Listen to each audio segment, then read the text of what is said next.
Well, tell me a little bit about, your background, right? Obviously we know who your dad is. You've mentioned him a few times now, but just like trace your trajectory to getting here today, doing this work. So I was pretty sick as a kid. Like, I think most of my life was about being sick.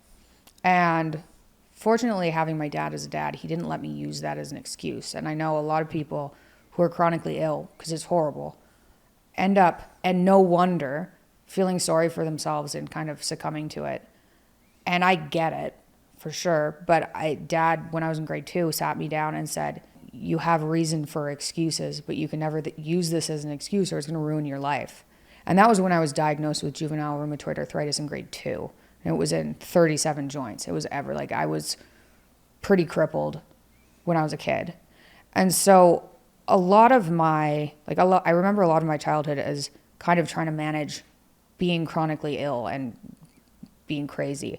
I was on antidepressants for depression, ended up taking Adderall for chronic fatigue. I was on immune suppressants for arthritis. I had my hip and ankle replaced when I was 17 from the arthritis that wasn't kept in check with the immune suppressants.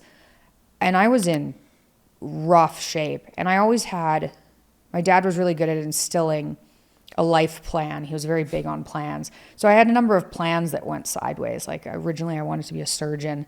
Then I was like, I have arthritis in all my fingers. Like, how am I going to do surgery?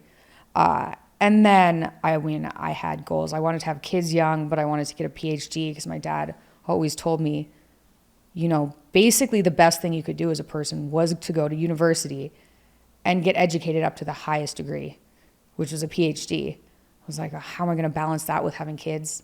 If a PhD takes until you're 28, how am I going to have kids young? So it mostly started with trying to figure out my health. So I left Concordia, where I was taking classics in psychology, because I was really unhappy with the quality of education. Like, I had a psychology professor that told me rats weren't social creatures because they lived in cages in an intro to psych course. And I remember turning to the person next to me saying, he just said that. And she was like, yeah, he just said that, writing it down. I was like, oh my gosh, I'm not traveling 40 minutes to the psychology department to learn that rats are solitary creatures because they live in cages. And so I dropped out of that school and I went back to school in Toronto for biomedical science to try and figure out why I was sick, and ended up stumbling across diet as a potential intervention for chronic illness. So I managed to put myself into remission once I set my mind to it when I was 23 by cutting out everything I thought a person could be allergic to. So like eggs, grains, dairy, processed food, soy, nuts.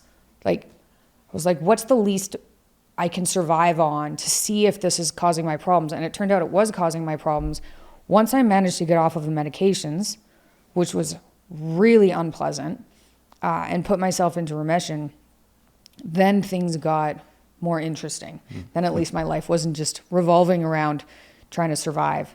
Then Dad blew up online. That happened in 2016. I started running his brand, and by that I mean making sure his podcast was being put out and growing Instagram and Facebook and the social media platforms. That job initially started because my parents were so overwhelmed with going viral and all the controversy that was surrounding them that it caused it was very stressful. It was not fun. There was nothing fun about it. And so I was trying to take things off of their plate. Like, I'll take on the scheduling. I just started with scheduling. I'll take on the scheduling. And then it was like, I'll grow the social media. And then I started negotiating deals, and I tried to make sure he wasn't being taken advantage of, because people kind of came in and I was like, who are you? Oh, I'm your dad's new best friend. I was like, oh, okay. And it kind of blossomed from that. So I got a number of years of very unpleasant experience dealing with legal and business and touring and social media, managing my dad.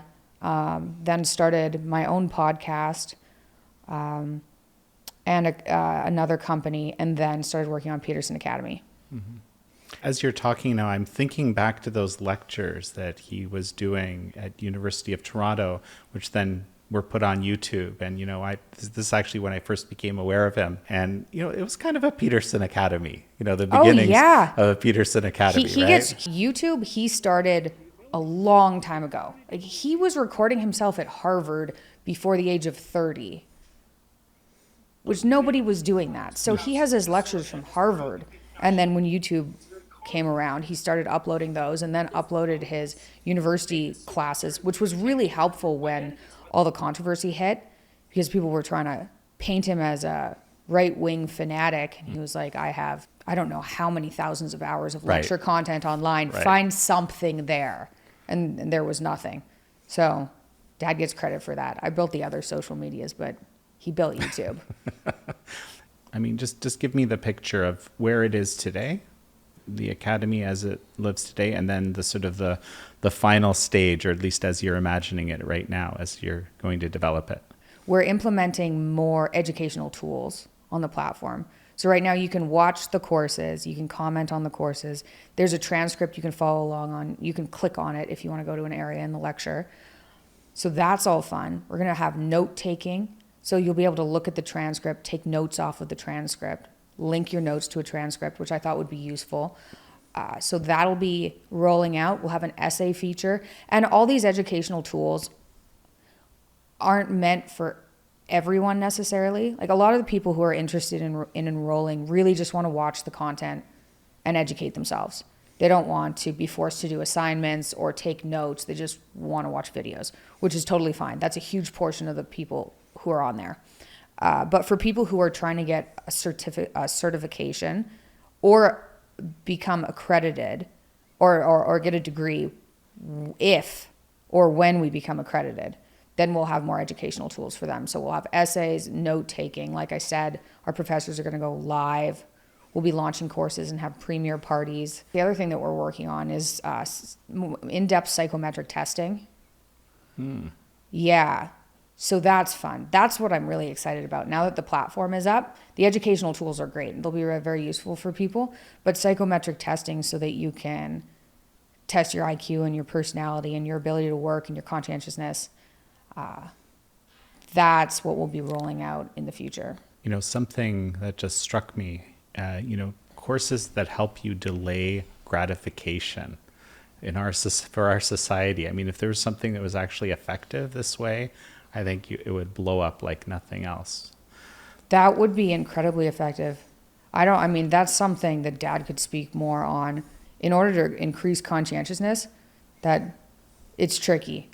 I was just talking to my dad about this, about a course actually for people who take a personality test, find out they're not the most conscientious person, which is really highly linked to success. So it's a really helpful personality trait to have. There are things people can do, like keep a schedule. Like, most people don't even have a schedule. Keep a to-do list. There's like implementable things you can do to train yourself to act more conscientious. But I haven't read anything about actually changing the personality trait. I think if you try, though, and implement some of these techniques, then it works out anyway. Because I'm just thinking about Jordan's thing. Make your bed. Point number one. Yeah. Go make your bed. Right. Exactly. These are very this would fit very well, right, into the ethos of the academy. Probably. That's so funny. We were literally. He just went to Miami to film a personality course, which is a kind of an overview on personality traits and the different ways of viewing them. I haven't seen it yet because he just filmed it, but like the historical perspective, Jungian, Freud. And I was saying, it would be helpful for people who are extremely agreeable to know where the faults lie with that, so that they can negotiate better on their behalf. Or if they're not conscientious, to figure out how to be more conscientious. The make your bed fits really well into that.